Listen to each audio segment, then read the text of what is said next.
आचार्य कल्प पंडित टोडरमल जी द्वारा रचित मोक्ष मार्ग प्रकाशक ग्रंथ अधिकार 9वां मोक्ष मार्ग का स्वरूप। सुखी होने के मार्ग की चर्चा चल रही है। ये सुखी होने के मार्ग को ही मोक्ष मार्ग कहते हैं और ये मोक्ष मार्ग का प्रतिपादन तीर्थंकर परमात्मा समो शरण में करते हैं। याद रखना, मोक्ष मार्ग की प्राप्ति का एकमात्र स्थान तीर्थंकर की वाणी होती है और वो तीर्थंकर को भी तीर्थंकर नाम इसीलिए है क्योंकि वो ये वाणी देते हैं लोगों को। उनके जन्म कल्याणक से उनके जन्म से महान नहीं है वो। तीर्थंकर के जीवन का सबसे महत्वपूर्ण अंग हमारे एंगल से तीर्थंकर के जीवन का सबसे महत्वपूर्ण क्षण हमारे लिए वो है जब वो समो शरण में वाणी कहते हैं।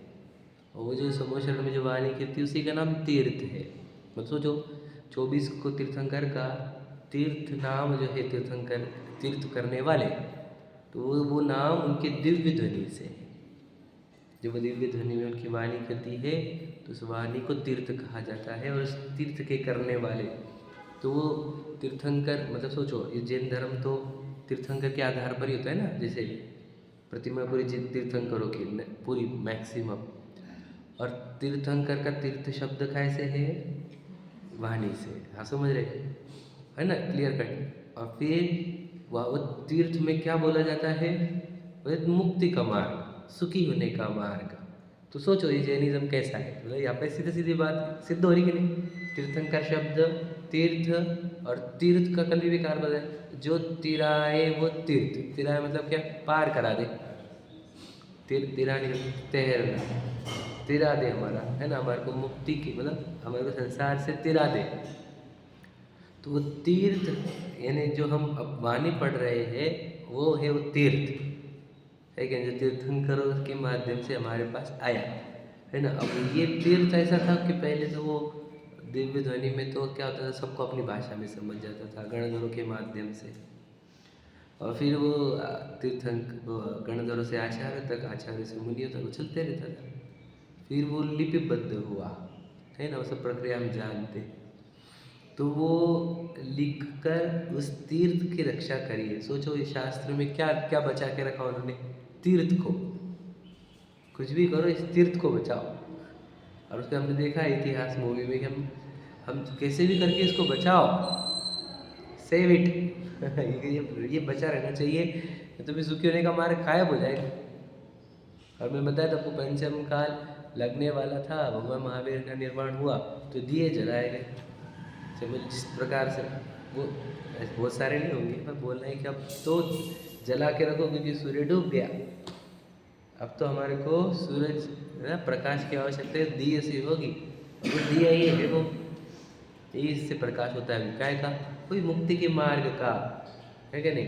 तो मुक्ति का मार्ग वो प्राकृत और संस्कृत भाषा में था, वो जो कठिन था उसको सरल भाषा में हमारे पास मोक्ष मार्ग प्रकाशक के माध्यम से आया है। और उस मोक्ष मार्ग प्रकाशक के भी 90 अधिकार का नाम मोक्ष मार्ग का स्वरूप है।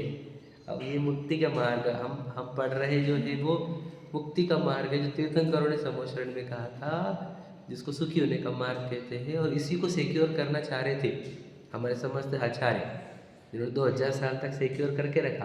अरे हमारे को 16,500 साल तक, और करीब करीब 16,000 साल तक, अभी और कितने 18,000 ना, अभी 18,500 बचे हुए हैं। अभी तो 2000 ही है ना, 18,500 साल तक बचाना है। तो बताओ क्यों? क्योंकि तीर्थ नहीं बचेगा, सुखी होंगे नहीं जीव, असुखी नहीं होंगे। तो तीर्थंकर को तो महत्व इसीलिए होता है, वो आएंगे तो मालूम पड़ेगा लोगों को। तीर्थंकर ना आते, विचार करो, शिवाजीनाथ जी ना होते ना, 24 तीर्थंकर रहते, एक को भी मुक्ति का मार्ग नहीं मिलता, एक को भी नहीं। अब बोलेंगे जो शायद सम्यक दृष्टि है वो काय से बनते? विचार करो आप, तीर्थंकर कितने महत्व, इसलिए तो उनकी तो कल्याण क्यों मनाए जाते हैं। वो आगे भैया वो जी तारनहारा आ गया हमारा, तारनहारा आ गया हमारा, तारने वाले हमारे को वो, है ना। तो वो तीर्थंकरों की वाणी तीर्थ, वो मुक्ति का मार्ग, वो हमारे पास आया है सरल भाषा में। है ना, ये नव्य अधिकार के माध्यम से हम वो पढ़ रहे हैं। उन्होंने कहा कि सभी हम जो चाहते हैं वो मोक्ष चाहते हैं, मुक्ति चाहते हैं, और मोक्ष मिलेगा मुक्ति का मार्ग से। मुक्ति का मार्ग स्वयं को जानना, पहचानना और स्वभाव जो अपना है उसमें लीन होना, यह मुक्ति का मार्ग है ना। यह वही कहा था सोमेश्वरण में, वही गणधर ने कहा, वही आचार्य ने कहा, वही शास्त्र में लिखा हुआ है, और वो हमारे पास पहुंच गया कि हम अपने आप को जाने, पहचाने और अपने आप में लीन हो जाए। ये इसी से हम मुक्त हो गए, है ना। नहीं और कोई विधि दूसरी है नहीं मुक्त होने की, ठीक है, कोई दूसरा नहीं। मुक्ति के मार्ग दो है कि नहीं? मुक्ति का मार्ग एक, कहने के दो तरीके, है ना, समझते कि नहीं। निश्चय व्यवहार, जो सच्चे मोक्ष मार्ग को समझ सकता है उसको निश्चय का उपदेश देते, जो समझने की कैपेबिलिटी नहीं रखते उसको व्यवहार से देते, समझ रहे कि नहीं। तो मुक्ति का मार्ग तो एक ही, स्वयं को जानो, पहचानो, स्वयं में लीन हो जाओ। नहीं समझ में आ रहा है, मंदिर में जाओ रोज तो स्वाध्याय करो, प्रक्षाल पूजन करो। तो ये क्या हो गया, अब तू समझ नहीं रहा था ना, तो ये कर, समझ रहे। अब हम समझाएंगे आगे तुझे, लेकिन अभी तो तुझे ये करना है, समझ रहे। तो अभी देखो, अब हम जब हमने वो सब लेवल क्रॉस किए हैं, अब हम आ गए उस पायदान पर कि हम अब मोक्ष मार्ग में एंटर करें। मोक्ष मार्ग में एंट्री कैसे होती है? सम्यक दर्शन से। सम्यक दर्शन मतलब स्वयं को पहचानने से। तो स्वयं को पहचानना अब हम नज़दीक आ गए हैं। क्यों? क्योंकि स्वयं को पहचानने के लिए शास्त्र का अभ्यास चाहिए, जो हम कर रहे हैं, कई सालों से कर रहे हैं।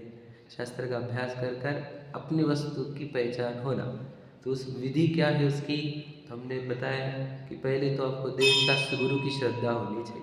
ये प्रक्रिया हम पढ़े, देव शास्त्र गुरु की श्रद्धा हो, फिर सात तत्वों की श्रद्धा हो, फिर आपा पर की श्रद्धा हो, और फिर अपनी श्रद्धा हो गई, उसी का नाम सम्यक दर्शन, समझ रहे।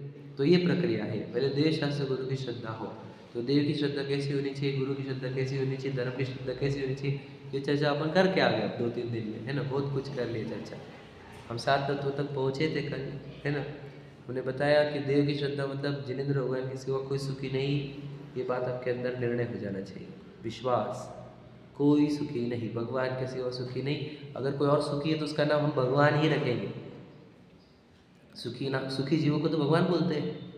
अगर अब अंबानी अगर सुखी है, अनंत सुखी, तो हम उसको भगवान बोलेंगे, समझे क्या नहीं। अनंत अंबानी नहीं चाहिए, होगा अनंत सुखी चाहिए समझे क्या नहीं। तो अनंत सुखी कोई भी रहो, हमको सब हम भगवान ही बोलेंगे उनको। तो भगवान ही सुखी होते हैं, ये पहला निर्णय करो।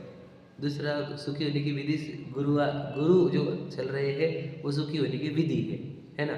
और इस सुखी होने की विधि कहाँ लिखी गई है? वो जिनवानी में है।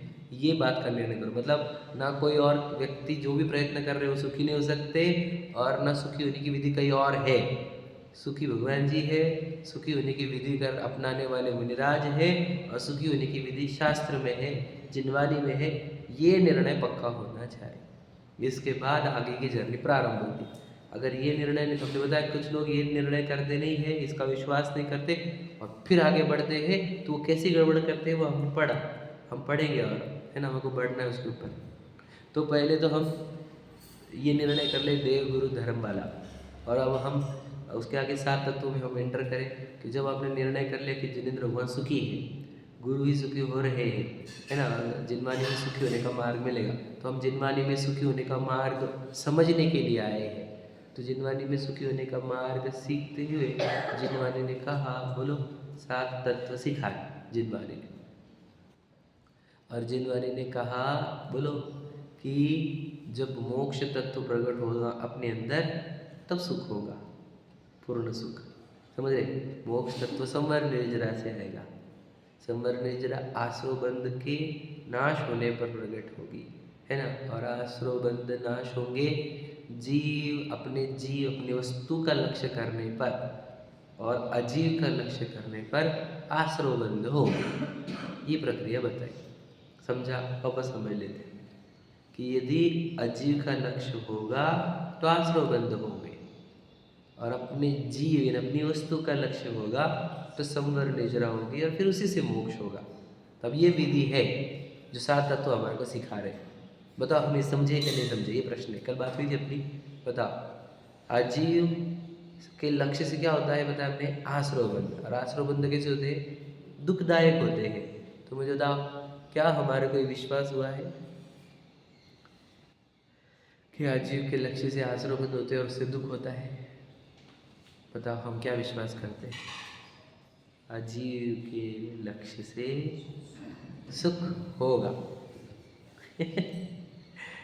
अब हम सोचते हैं कैसी बातें कर रहे हैं, हम आजीव से थोड़ी ढूंढ रहे हैं, हम जीव से ही ढूंढ रहे हैं। तो गलत जगह जीव लगा के बैठा है बेटा, समझे कि नहीं? इसीलिए पहले जीव अजीव का विभाजन अच्छा हो जाना चाहिए। बताओ जीव अजीव में क्या आता है? अजीव में क्या आता है? परमाणु मात्र से लेकर चालू करो आप, समस्त परमाणु, समस्त आकाश के प्रदेश, गति स्थिति और काल का परिणमन, समझे कि नहीं? समझे? इतनी सब बात है। तो परमाणु में आ गए, इतने सब अजीव होते हैं। और अजीव समझते ही क्या आना चाहिए? कल बताई थी बहुत बात गहरी। जीव अजीव का विभाजन अगर सही हुआ तो क्या हो जाना चाहिए था? अजीव से ज्ञान नहीं, अजीव से सुख नहीं, समझे कि नहीं? अगर विभाजन हुआ है जीव अजीव का तो इतना तो पक्का हो जाना चाहिए कि अजीव से सुख नहीं खोजना चाहिए हमने, अजीव में सुख नहीं खोजना चाहिए। अजीवों में बदल करके सुख नहीं होता, समझे कि नहीं? सुख नाम लेते ही जीव याद आए, है ना? और अजीव का नाम लेते ही दुख याद आए, ये हुआ जीव अजीव का विभाजन। तो गड़बड़ कहाँ है हमारी? जीव अजीव के विभाजन में ही गड़बड़ है, समझे कि नहीं?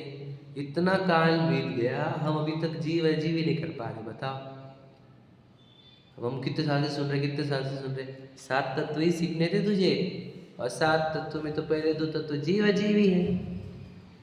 बता नहीं, हमारे को याद हो गया, वो याद हो गया, वो गाथा याद हो गई, एग्जाम हो गई, वो एग्जाम हो गया, मतलब जीव अजीव हुआ क्या? बता, तो इतना ही पूछ रहे, इतना बेसिक तो पूछ रहे हैं क्या? जीव अजीव हुआ है? नहीं हुआ। नहीं हो गया, हम सिखा भी सकते हैं, हम कितने लोगों को सिखाते हैं। बता सुख कहाँ मिलेगा? सिचुएशन में।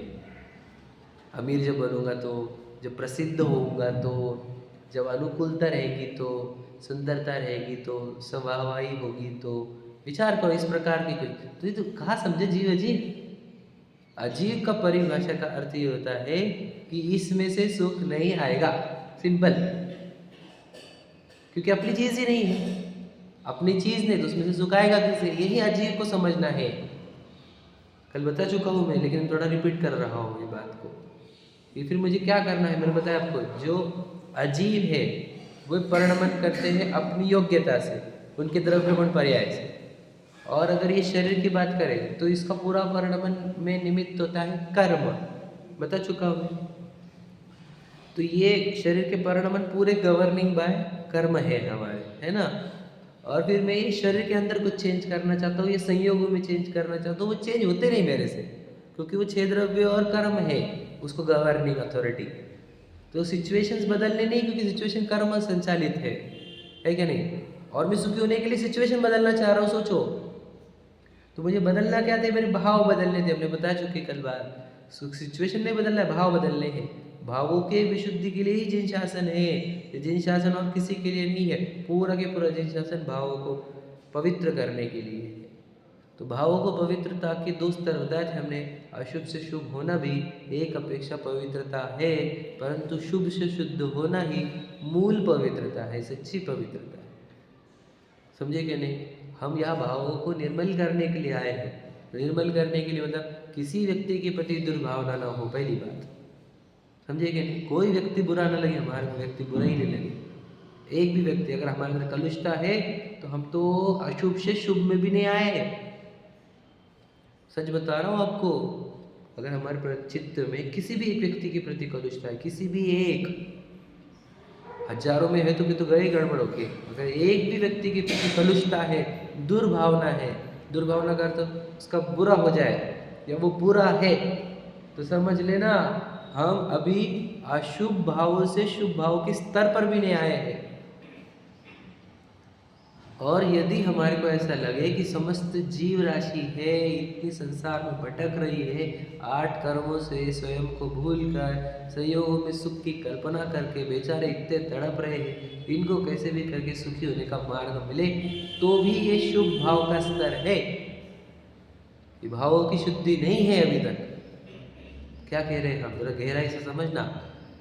पर मुझे बताओ, क्या हम इस स्टेज पर तभी आए हैं क्या कि मेरे अंदर सिर्फ यही निकल रहा है कि सभी जीवों का कल्याण हो, सबका मंगल हो, सबको मोक्ष मार्ग मिले। क्या हम इस स्टेज तक तभी आए हैं क्या?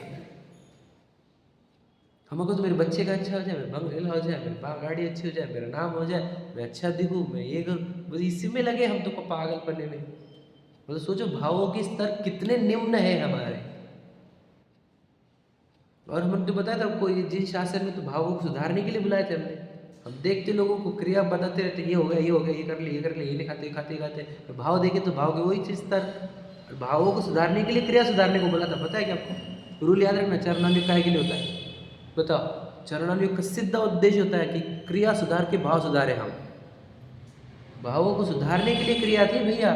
तो पानी छानते क्यों है? तुझे कंपैशन क्रिएट हो, करुणा क्रिएट हो वहाँ पर, वो जीवों के प्रति सोचो, मैं भी ऐसे जल का एक ना बन जाओ। मेरे भाव अगर बिगड़ गए तो मैं जल का एक बन जाऊंगा। भाव सुधारने के लिए जल छानना है, वो जल फास्ट फास्ट छानेंगे हम। भाव का अगर ध्यान ही नहीं, क्या छाने पानी को?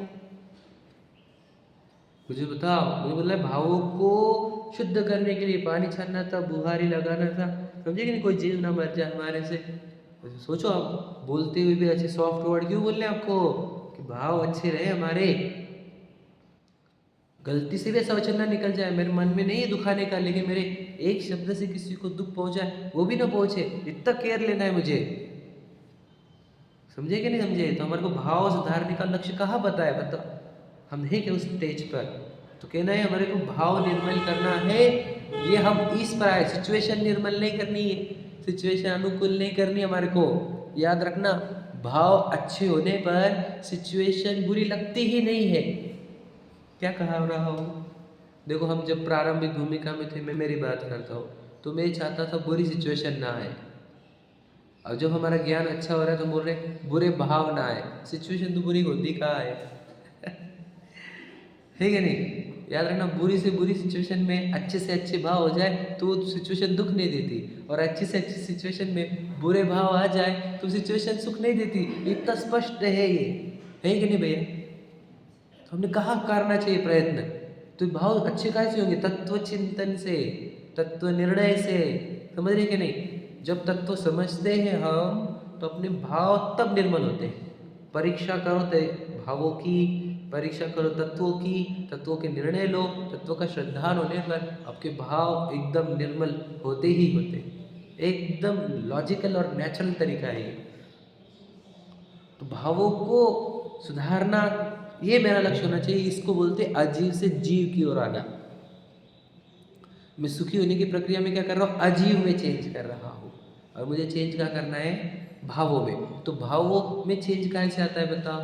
भावों में, भावों को अच्छा करना है हमारे को, भावों को निर्मल करना है। तो भावों को निर्मल करने की प्रक्रिया बताओ, बताई थी कल मैंने।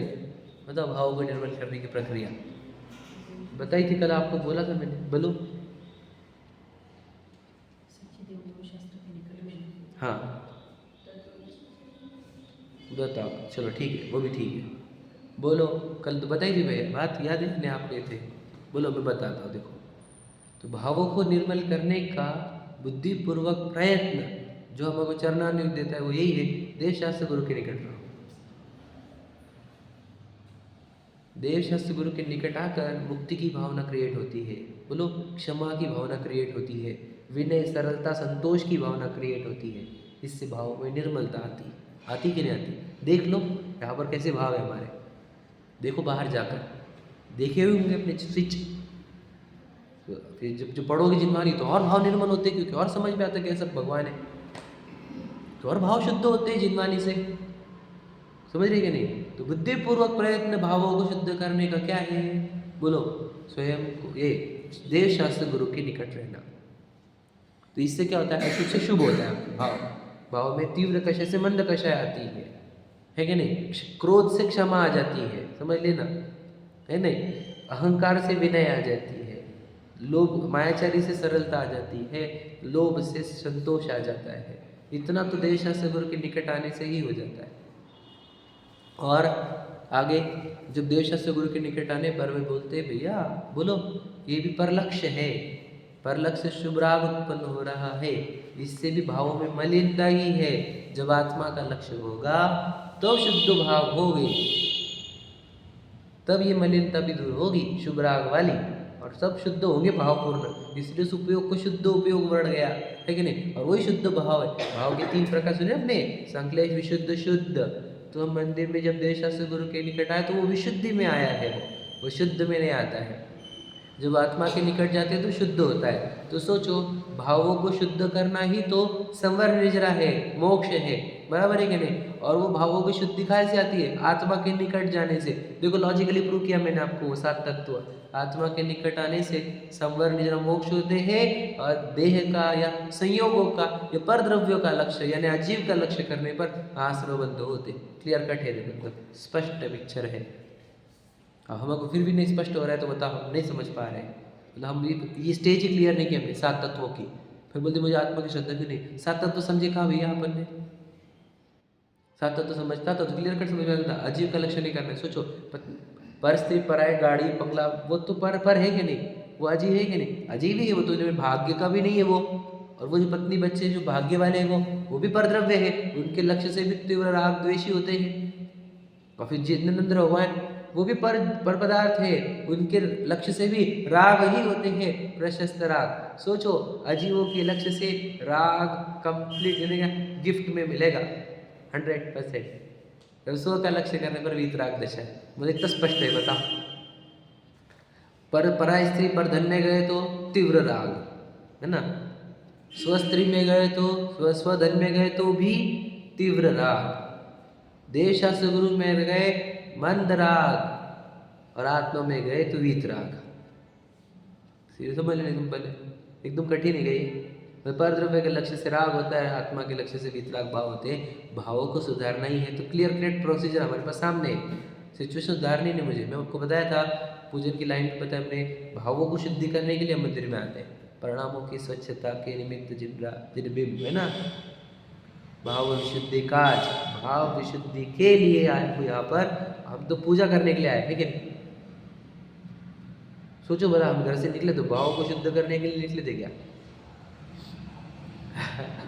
एक कोई तो भी क्रिया पकड़े हमने, नहीं मुझे पढ़ना है, मैं आया मेरे को सुनाना है, नहीं मुझे सुनना है, नहीं मुझे प्रक्षाल करना है, नहीं मुझे पूजन करनी है। बता, तो इतना भी स्पष्ट नहीं हमारे अंदर, मैं भावों को शुद्ध करने के लिए जा रहा हूँ। अब कितने बार क्रिया हो जाती है भाव ऐसे के वैसे। हम तो क्रिया क्या बोला, क्रिया क्या के लिए होती है? भावों को शुद्ध करने के लिए ही होती है क्रिया। जो क्रिया भावों को शुद्ध ना करे वो क्रिया काम की नहीं है, पहली बात समझना मेरी बात। इसलिए तो बहुत जगह द्रव्य में निषेध करते क्रिया करे, क्रिया से भाव नहीं सुधरेंगे, क्योंकि हम क्या करते, क्रिया पकड़ लेते, फिर भावों को शुद्ध करना भूल जाते। मैं भावों को शुद्ध करने के लिए क्रिया करता हूँ। सिंपल बात समझो, जब मैं कोई भी क्रिया करूँ मेरे अंदर भावों की उज्ज्वलता आनी चाहिए, उसी के लिए तो कर रहा हूँ मैं। अगर मैं प्रक्षालकार हो गई और देखा मैं लेट हो गया, जल्दी चालू कर दिया, मेरे भाव बिगड़ गए, तो प्रक्षाल हो गया कि नहीं हो गया? हाँ हो गया प्रक्षाल। बताओ, कषाय से आत्मा का प्रक्षाल कर दिए तूने? विचार करो क्या बोलना है मुझे। परिणामों में उछाल आ नहीं रहा, याद रखना, परिणामों में उछाल समझते हो क्या? रोंगटे खड़े होने चाहिए, माइंड के अंदर वाइब्रेशंस क्रिएट हो जाने चाहिए, ये होती विशुद्धि। समझे कि नहीं? इतना उछाल, इतना पीक मिलता है मुझे मंदिर में आने से, तो मंदिर में आना अपने आप अच्छा लगने लग जाता है। बरजबरी से नहीं आता हूँ, फॉर्मेलिटी के लिए नहीं आता हूँ, कंपलसरी इसके लिए नहीं आता हूँ, नियम है इसके लिए नहीं आता हूँ मैं, क्योंकि मुझे मेरे भावों में उछाल मिलता है यहाँ पर। बताओ वो है कि नहीं? मुझे यहाँ पर वितरागता प्राप्त करने की एकदम तीव्र भावना प्रकट होती है, जो मुझे घर में नहीं हो सकती कभी। तो वो मुझे मिलता है ना स्पाइक, जिसको किक बोल सकते हैं, जिसको ट्रिगर बोल सकते हैं, एक स्पाइक मिलता है मुझे यहाँ पर। तो ये होते हैं प्रक्रिया। तो यहाँ पर किसका लक्ष्य हुआ? यहाँ पर भी भगवान जी का ही लक्ष्य हुआ है, परंतु भगवान जी के लक्ष्य से, ये लक्ष्य से वो वीतराग वाले भावना क्रिएट हुई है। राग ही है लेकिन वीतराग वाला, समझ रहे कि नहीं? वीतरागता का राग, और फिर बाद में हम तो वीतरागता ही प्रकट करेंगे, वो राग का भी अभाव करेंगे।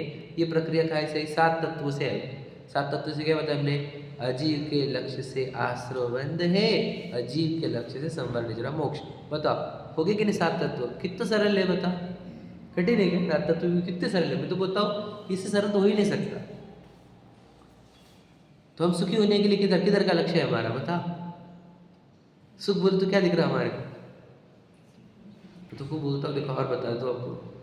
हम पहले तो हम फॉरेन में घूम रहे थे, फिर इंडिया में घूमने लग गए। काम है ना, इंडिया में घूम रहे, तो फिर हम मतलब होटलों में घूम रहे थे। अब होटलों से हमने फिर हम समझ लो हम सेमिनार्स वगैरह में ढूंढ रहे एग्जाम्पल। हाँ, कि सेमिनार्स जैसा ही वैसा ही और कुछ बोलना था मुझे, पर मैं नाम नहीं ले रहा हूँ, कि जहाँ प्रोग्राम्स में हम तो बोल रहे मंदिर में भी नहीं मिलेगा भैया, तो कहाँ को घुस रहे सुख? मंदिर में भी नहीं मिलने का, सुख तो आत्मा में ही है। वहां जाकर सीख कर आओ और आत्मा में रहो, समझेंगे? भले ही सीख लो, सीखने की हद तक ठीक है, एंटरटेनमेंट नहीं, सीखने के लिए विधि, सुख सुख को आत्मा में लीन होने की, है ना, जीव का दुर्लक्ष्य कैसे करते हैं, ये वाली विधि। तो अगर मैं ये मेरे आपको ये माने ना, तो ये जो हमने बताया कि आत्मा के लक्ष्य से संवर निजरा मोक्ष होता है और अजीव के लक्ष्य से आश्रय बंध होता है, ये 7 तत्व पूरे प्रतिमा पर पूरे के पूरे है कि नहीं? आगे के नहीं मोक्ष मार्ग वहाँ पर पूरा सुखी होने की विधि है क्या नहीं प्रतिमा पर? सोचो, मनीष जी तो बोलते हैं बार बार, ये पढ़ने के लिए तो नॉलेज अलग लगता है, प्रतिमा तो कोई भी पढ़ सकता है, अनपढ़ भी है कि नहीं? सोचो, प्रतिमा तो पूरा बता रही है, जीव का लक्ष्य करो, सुखी हो जाओ। तीर्थ का उपदेश तीर्थंकर के समोचरण से आया हुआ, याद रखना मैंने शुरुआत कहाँ से करी थी, तीर्थ। तो ये है वो तीर्थ जो तीर्थंकरों ने समोचरण में कहा था, जिनके लिए उनका नाम तीर्थंकर रखा गया है। और वो वाणी को या वो तीर्थ को संभाल कर रखा है जिनवानी ने, है ना, जिनवानी के माध्यम से उस तीर्थ की रक्षा करी है, समझे कि नहीं? अब ये तीर्थ मेरे तरफ आया है, मेरे पास आया है, तो मैंने क्या करना चाहिए? इस तीर्थ से वो सीख लो, क्या है? आत्मा ही एक्चुअल तीर्थ है, और उस तीर्थ के अंदर जाने से ही संवर निजरा मोक्ष जैसा कार्य होता है। तो वही प्रतिमा बोल रही है, वही जिनवानी बोल रहे हैं, और वो ध्यान करते हमारे मुनिराज जंगलों में पहाड़ों पर जो ध्यान कर रहे वो यही बोल रहे हैं। अब हम ये नहीं समझ रहे, हम ना समझ, हम मुक्ति के मार्ग चाहते नहीं है, हम सुखी होने का मार्ग चाहते नहीं है, हम तीर्थंकरों के कुल में या तीर्थंकर के शासन में आकर तीर्थ नहीं सीखना चाह रहे, ऐसे सुभट है हम, बताओ। नहीं सीखना हमारे को सुखी होने का मार्ग सीखना ही नहीं, तीर्थंकर से तीर्थ सीखना ही नहीं हमारे को, है कि नहीं? हमारे को क्या सीखना है बताओ? अमीर होने की विधि सिखाओ, है ना, प्रसिद्ध होने की विधि सिखाओ, सक्सेसफुल होने की विधि सिखाओ, बच्चों को कैसे एजुकेशन करें, बच्चों को कैसे डिग्रियाँ दे, बच्चों का बिजनेस सेट कैसे करें, वो सब वो बातें सीखनी है हमारे को, है कि नहीं? सुखी, और फिर वो बातें सीखनी तो क्या को आया भाई? तीर्थंकर के देशना में, तो तीर्थंकर के कुल में आया क्यों है बताओ? ये जिन धर्म तो तीर्थंकर के आधार पर है ना, जैन धर्म तो 24 तीर्थंकर, और तीर्थंकर का तीर्थंकर नाम तीर्थ से, तीर्थ का अर्थ उपदेश, मुक्ति का मार्ग, सुखी होने का मार्ग दर्शाने वाले, सुखी होने का मार्ग के धर्म में आया है। तो जहाँ सुखी होने का मार्ग सिखाया जाता है उस धर्म में आए हैं, और वहां पर आकर हम सुखी होने का मार्ग नहीं सीखना चाहते। बताओ, नहीं हम सीख रहे नहीं, क्या सीखने? सीख रहे मतलब क्या? सिर्फ शब्द ज्ञान थोड़ी बढ़ाने, हम सीख चुके, अब सीख चुके मतलब क्या? अब सुखी होने के मार्ग पर चलो। सिर्फ सीखना मतलब नॉलेज गेनिंग थोड़ी प्रोसीजर है, इस सीख कर इस पर चलने का मार्ग, रास्ता मालूम पड़ गया, रास्ता मालूम पड़ गया, रास्ता मालूम। अब चलो, मालूम पड़ने से कैसे होगा? चलना पड़ेगा। तो जो हमने पढ़ा था वो लाइन फिर से पढ़ते, आ जाओ 328 पर।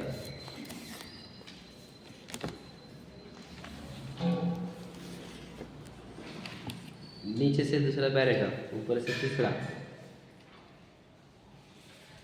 तथा इन लक्षणाभासों में इतना विशेष है कि पहले तो देवादिक का श्रद्धान हो, फिर तत्वों का विचार हो, फिर आपापर का चिंतन करे, फिर केवल आत्मा का चिंतन करे, इस अनुक्रम से साधन करे तो परंपरा सच्चे मोक्ष मार्ग को पाकर कोई जीव सिद्ध पद को भी प्राप्त कर ले।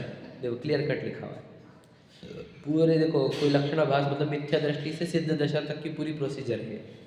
अब देखो इसमें चारों जगह देखेंगे तुम तो देवादिक का श्रद्धान हो, तत्वों का विचार हो, आप अपर का चिंतन करें और केवल आत्मा का चिंतन चिंतन चिंतन 3 बार आया है और पहले में श्रद्धान आया है, बराबर है।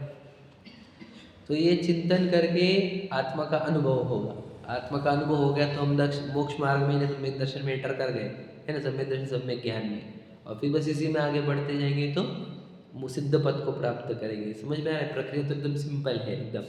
तो क्या करें, इस अनुक्रम से परंपरा सच्चे मोक्ष मार्ग हो। परंपरा मतलब यही परंपरा से सच्चा मोक्ष मार्ग है। पाकर कोई जीव सिद्ध पद को भी प्राप्त कर ले, समझे कि नहीं? तो क्लियर कट है कि उसको तो क्रम क्या है, देवादिक का श्रद्धा। देवादिक का श्रद्धा मतलब क्या, तो देव को गुरु को धर्म के पास तो सुख नहीं है, क्लियर कट। और देव गुरु धर्म के सिवा और कहीं सुख नहीं, ये भी क्लियर कट। ये हो जाना चाहिए, इसको बोलते विश्वास होना है। देव गुरु धर्म का श्रद्धा होना, विश्वास होना। अब क्या करना है बोलो, तत्वों का विचार। बताओ तत्वों का विचार हमारा चल रहा है कि नहीं चल रहा? प्रश्न ये बताओ, पत्नी बच्चे दिख रहे हैं तो तत्वों का विचार थोड़ी हो रहा है, बता। यदि मैं विशाल दिख रहा हूँ, देख रहा हूँ खुद को, तो तत्वों का विचार नहीं चल रहा है, समझे कि नहीं? मैं विशाल दिख रहा हूँ, मुझे मेरी पत्नी बच्चे दिख रहे हैं, मुझे घर गाड़ी बंगले दिख रहे हैं मेरे, तो मुझे तत्वों का विचार हो रहा है कि नहीं हो रहा है? क्यों? जीव अजीव कहाँ चल रहा है? गायब है ना जीव अजीव। मैं जीव, विशाल नाम का शरीर अजीव, पत्नी बच्चे वो सब अजीव, घर गाड़ी बंगले सब अजीव, तो तत्वों का विचार है। मैं तो काय का तत्वों का विचार है, बता। मतलब देख तो वही रहा है, नाम बोलता है सिर्फ अजीब और दिखता है मेरे बच्चे, मेरे गाड़ी बंगले, तो ये तो क्या हो गया? तत्व का विचार नहीं हुआ। विचार तो बोलो किसका है? अभी भी मिथ्या विचार चल रहे हैं, तत्व विचार थोड़ी चल रहे हैं। वो पत्नी बच्चे नहीं मेरे, फिर किसके है वो किसी के पत्नी बच्चे नहीं है, वो पत्नी बच्चे ही नहीं है, वो जीव है। वो एक स्वांग लेकर आया है, स्त्री का, पुत्र का स्वांग है, कोई है नहीं इस दुनिया में। कोई पुरुष नहीं है, कोई स्त्री नहीं है, कोई मनुष्य नहीं, कोई तिर्यंश नहीं, कोई नारकी नहीं, कोई देव नहीं, सब जीव है। और जीव को अपने कर्मों के अनुसार स्वांग का नाम का एक शरीर मिलता है। कोई है थोड़ी यहाँ पर दुनिया में, है कि कोई पुरुष है कि दुनिया में? बताओ भला, आज तक एक पुरुष नहीं हुआ। ये किसी बातें कर रहे हो? कोई मनुष्य ही नहीं हुआ आज तक। तो स्वांग है कर्मों के, मिट्टी कुछ दिन आकार धारण करती है। तो पत्नी बच्चे अपने है नहीं, तो याद रखना, है नहीं फिर भी मान रहा है, तो इसको बोलते मिथ्या विचार। और है वो पर जीव, अजीव है, और उसका अजीव विचार करना, इसको बोलते तत्व विचार। तत्व तो क्या है इसका? तत्व क्या है कि वो अपनी वस्तु नहीं है, वो पराई वस्तु है, वो पत्नी बच्चे ही नहीं है। और वो जो है एक्चुअली में कोई नहीं, जीव जो 8 कर्म सहित है ना, जीव जो 8 कर्म सहित है, ऐसा एक वस्तु है वो। और उसको मेरी मानना, ये है मिथ्या विचार। और इसको परजीव जानकर, पराई वस्तु जानकर, अजीव जानकर पर मानना, ये है तत्व विचार। विचार करते रहना चाहिए, अरे ये तो किसके मेरी पत्नी हो सकती है, कैसे मेरा भाई हो सकता है, मेरे कैसे बहन हो सकती है, ये मेरा बेटा कैसे हो सकता है? बताओ वो बेटा आपका है, क्यों ऐसे लाया तुमने? फिर तुमको लड़की चाहिए तो लड़का क्यों लाया, लड़का चाहिए तो लड़की क्यों लाई? बताओ। वो 8 कर्म लेके आए कि नहीं अपने? उसको बीमारी क्यों हो रही, रोग क्यों हो रहे, उसको एज क्यों, वोच क्यों सब कहना, मैं मेरी तो समझते क्यों नहीं? तत्व विचार नहीं कर रहे हो ना, इसलिए ये भ्रांतियाँ बढ़ती जा रही है। पहले तत्व को उपदेश दिया जाता था कि भाई कोई अपना नहीं, पत्नी बच्चे है क्या, आप अकेला होता है, वही बोल रहे ना हम तो, साथी सगा ना कोई। बताओ वो सही है कि हम जो मान रहे हो सही है? बताओ। कुछ तो दोनों में से एक बहुत झूठ बोल रहा है। एक तो वो जिनवानी, वो जो बोल रही है कि कोई अपना साथी सगा नहीं है, या फिर मैं बोल रहा हूँ कि मैं पत्नी बच्चे मेरे, दोनों में से एक बहुत झूठा है। अब तुम डिसाइड कौन है? मैं झूठा बोल रहा हूँ, मैं तो कुछ और भी बोल सकता हूँ। दोनों में से एक बहुत बुद्धू वर्ड ले लो, चलो मैं और कुछ गलत वर्ड ले सकूँ, बुद्धू है कोई तभी एक तो वो जो बोल रहा है कि अपना कोई साथी सगा नहीं है, या फिर मैं जो बोल रहा हूँ ये मेरे पत्नी बच्चे। इसको तत्व का विचार हुआ है क्या हमारा? इसको तत्व का विचार नहीं करना। बताओ, जब भोजन कर रहा हूँ तो आनंद मान रहा हूँ कि नहीं? में क्या लग रहा है भोगों के टाइम पे? सुख मान लग रहा है कि दुख लग रहा है? तो तत्व का विचार चल रहा है क्या? वहाँ पर तीव्र इच्छा क्रिएट हुई है, राग भाव उत्पन्न हुआ है, वहाँ पे आश्रय हो रहे कर्मों के, योग चल रहा है, समझ रहे कि नहीं? क्योंकि जैसे खाने की इच्छा हो गई, शरीर से वो क्रिया एक्टिविटी होने लग गई, मन वचन का दौड़ने लगे ना उसके अंदर, तो निरंतर कर्म आ रहे हैं, राग हो रहा है, इच्छा बढ़ रही है, भड़क रही है, कुछ तो समझ में आया कि हमारे को भोजन के वक्त या कोई और भोग के वक्त, टेलीविज़न देखते वक्त या कोई और एक्टिविटी के वक्त लगा हमारे को कि हमने कि हमारे आश्रम चल रहे हैं,